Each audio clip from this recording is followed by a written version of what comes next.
merupakan suatu proses kreatif yang banyak melibatkan cara berpikir divergen daripada konvergen.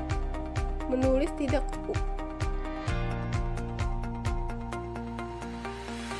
Menulis memiliki banyak ide, gagasan, pendapat, pikiran, perasaan, serta obsesi yang akan dituliskannya.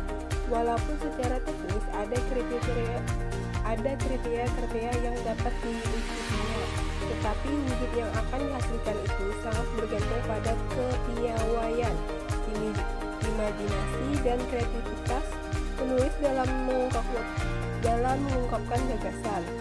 Jadi, keterampilan menulis adalah salah satu dari 4 keterampilan berbahasa yang mesti dimiliki dan dikuasai oleh seorang guru bahasa, karena keterampilan ini merupakan keterampilan yang aplikatif dalam kehidupan sehari-hari sebagaimana keterampilan lainnya, yaitu menyimak, berbicara, dan membaca.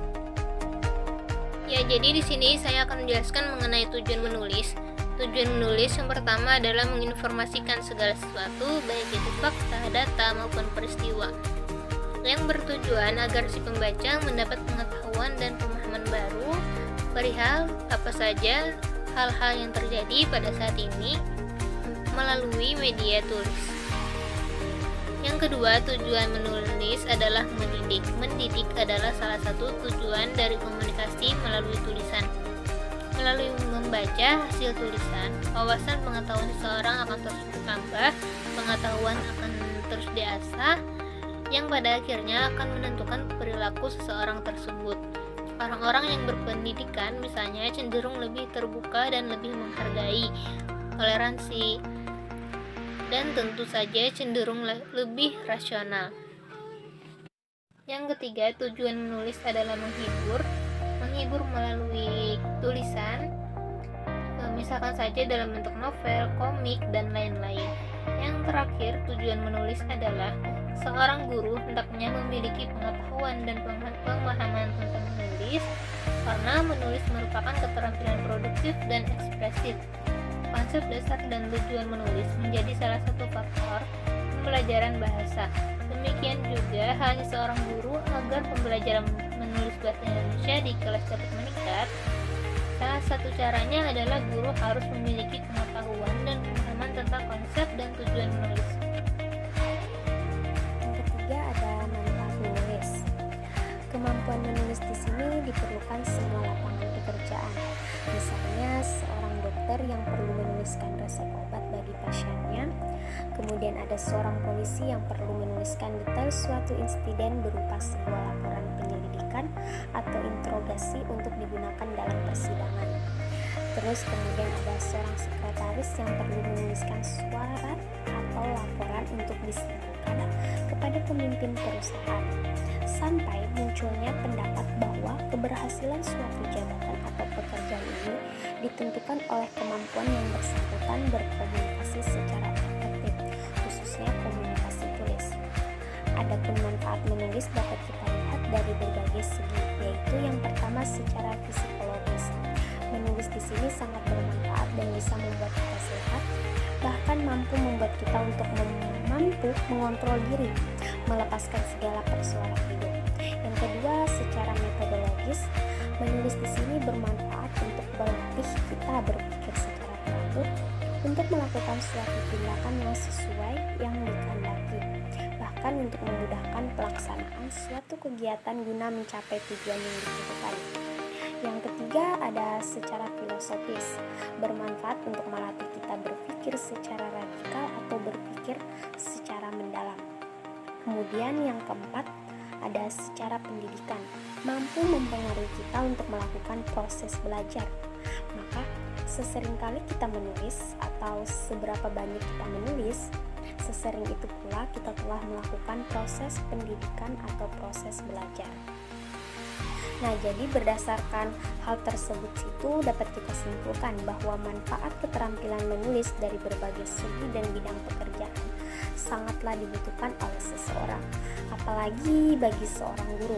Untuk itu perlu diperhatikan bahwa sekurang-kurangnya ada 3 komponen yang tergabung dalam pembuatan menulis. Yang pertama Ada penguasaan bahasa tulis yang akan berfungsi sebagai media tulisan yang meliputi kosakata, struktur kalimat, paragraf, ejaan, pragmatik, dan sebagainya. Kemudian yang kedua ada penguasaan isi karangan sesuai dengan topik yang akan ditulis. Dan yang ketiga, yang terakhir, penguasaan tentang jenis-jenis tulisan, yaitu bagaimana merangkai isi tulisan dengan menggunakan bahasa tulis sehingga membentuk sebuah komposisi yang diinginkan. Meningkatkan keterampilan menulis. Nah, untuk meningkatkan keterampilan menulis di kalangan para pelajar, perlu diketahui bahwa ada faktor yang menyebabkan menurunnya kemampuan dalam menulis. Yang pertama ada faktor internal. Faktor internal ini yaitu faktor yang berasal dari diri kita sendiri atau timbul secara spontan dari hati nurani kita. Macam-macam faktor internal yang mempengaruhi keterampilan menulis yaitu kurangnya minat menulis para pelajar, kemudian sulitnya menuangkan ide, dan kemudian malas membaca. Nah, jika seseorang sudah tidak tertarik lagi untuk membaca, maka sulit baginya untuk meningkatkan kemampuannya dalam menulis. Kemudian ada faktor eksternal. Faktor eksternal yaitu faktor yang berasal dari luar atau dari lingkungan sekitar kita. Nah, kita sebagai makhluk sosial tidak lepas dari yang namanya interaksi, baik secara langsung maupun interaksi yang tidak langsung. Lalu bagaimana? Nah, ada upaya untuk meningkatkan keterampilan menulis. Untuk meningkatkan keterampilan menulis ini sebenarnya tidak sulit, tapi hanya perlu ketelatenan atau giat-giat. Yang mana? Yang pertama yaitu harus banyak dalam membaca buku, entah itu buku atau internet yang lainnya. Karena dengan membaca kita dapat menuangkan ide-ide yang kita miliki dalam sebuah karya. Kemudian melatih kemampuan menulis agar kita dapat menghasilkan karya yang baik dan benar. Selanjutnya, kita perlu mempelajari kaidah-kaidah penulisan bahasa Indonesia yang baik dan benar. Dengan mempelajari kaidah-kaidah tersebut, kita dapat memahami dan bisa langsung mempraktekkan ke dalam sebuah tulisan yang kita buat. Selanjutnya, kita perlu mempublikasikan hasil tulisan yang kita buat seperti media elektronik atau media cetak agar kita mengetahui seberapa besar kemampuan kita. Yang terakhir, kita selalu percaya diri dengan apa yang kita tulis. Jika kita tidak percaya dengan apa yang kita tulis, maka kita tidak akan merasa puas dengan hasil yang kita dapat. Nah, selain itu ada 6 jurus yang bisa dilakukan agar seseorang semakin terampil dalam menulis. Yang pertama ada punya tradisi dalam membaca buku. Kemudian membaca alam atau peristiwa kehidupan. Dan yang ketiga mempunyai blog. Terus mencintai bahasa. Kemudian hobi dalam meneliti. Dan yang terakhir itu kita suka berdiskusi. Sebagai kegiatan menulis, keterampilan menulis dapat diklasifikasikan menjadi 4 kategori, yaitu karangan deskripsi, narasi, eksposisi, dan argumentasi. Pertama, menulis deskripsi. Deskripsi adalah pemaparan atau penggambaran dengan kata-kata atas suatu benda, tempat, suasana, atau keadaan. Deskripsi pada dasarnya merupakan hasil dari pengamatan melalui panca indera yang disampaikan dengan kata-kata. Kedua, menulis narasi. Narasi pada dasarnya adalah karangan atau tulisan yang berbentuk cerita. Dalam narasi terdapat 3 unsur pokok, yaitu peristiwa, konflik, dan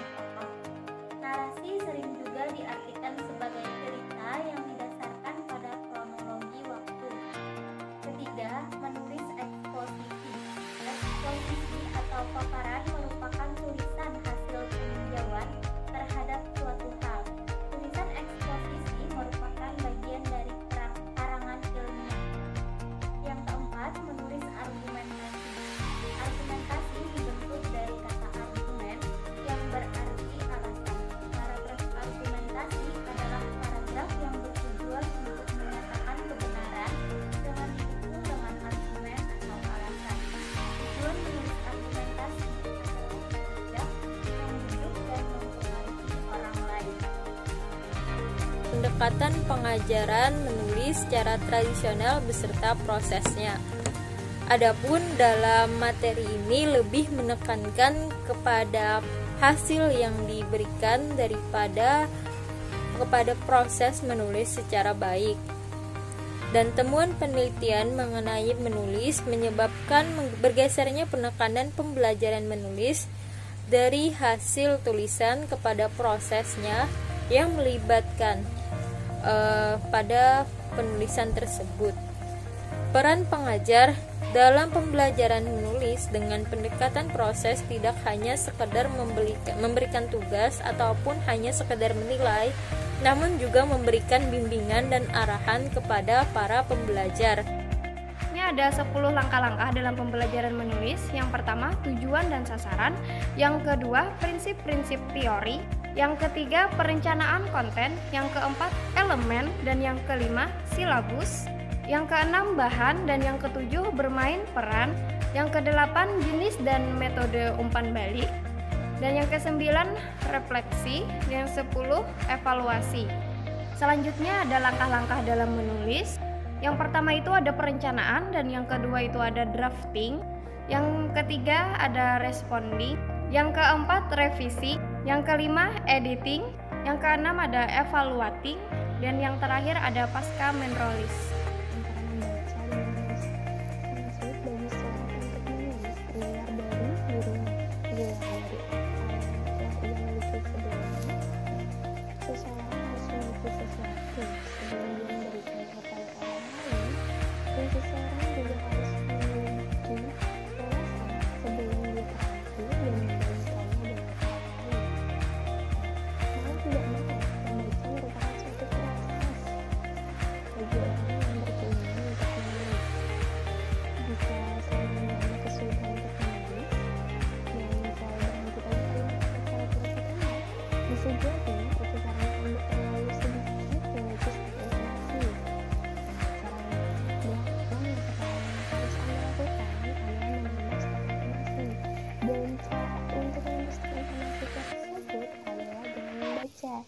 Jadi, bagi kalian yang ingin menulis, perbanyaklah membaca agar stok informasi kalian banyak. Adapun manfaat membaca bagi keterampilan menulis, yaitu yang pertama, dengan membaca dapat memperluas wawasan. Yang kedua, membantu melihat sudut pandang yang berbeda. Yang ketiga, membantu seseorang dalam belajar teknik menulis yang dipakai oleh orang yang lebih berpengalaman. Yang keempat, membuat ide jadi melimpah. Yang kelima, menjadikan otak dan pikiran lebih aktif. Yang keenam, merangsang terbentuknya informasi baru di sistem daya ingat dan siap dipanggil kapan saja. Yang ketujuh, membuat jalan pikiran seseorang menjadi lebih lentur. Yang kedelapan, memperkaya kosakata, pilihan kalimat, dan cara penyajian yang bisa dipakai dalam menulis. Yang kesembilan, membuat seseorang lebih mampu menganalisa, menghubungkan informasi yang terserak, dan melihat benang merah dari suatu persoalan. Yang kesepuluh, membuat kita punya bahan yang lebih banyak lagi untuk menuliskannya kembali. Secara umum, tujuan membaca adalah untuk mendapatkan informasi. Untuk itu diperlukan keterampilan. Keterampilan membaca hakikatnya adalah keterampilan intelektual. Untuk mencapainya melalui kegiatan pembelajaran. Karakteristik pembelajaran membaca memiliki tingkatan, dan tingkatan paling tinggi adalah keterampilan membaca yang bersifat pemahaman. Keterampilan membaca dapat dikembangkan dengan memilih bahan pembelajaran membaca yang tepat dan dilaksanakan dengan metode yang tepat pula. Bila pengembangan keterampilan membaca tercapai secara optimal, akan sangat membantu dalam mengembangkan keterampilan menulis. Menulis pada dasarnya merupakan suatu kegiatan yang produktif dan ekspresif. Untuk mengembangkan keterampilan menulis diperlukan langkah-langkah dan tahapan-tahapan. Keberhasilan menulis ditentukan oleh banyak faktor, begitu juga dengan keberhasilan pembelajaran menulis. Hal ini dikarenakan menulis bukanlah hal yang mudah dan merupakan suatu proses. Belajar teori menulis itu mudah, tetapi untuk mempraktikannya tidak cukup sekali dua kali. Frekuensi latihan menulis akan menjadikan seseorang terampil dalam bidang tulis-menulis. Oleh karena itu, jika ingin berhasil dalam menulis, maka harus sering berlatih, dan berlatih.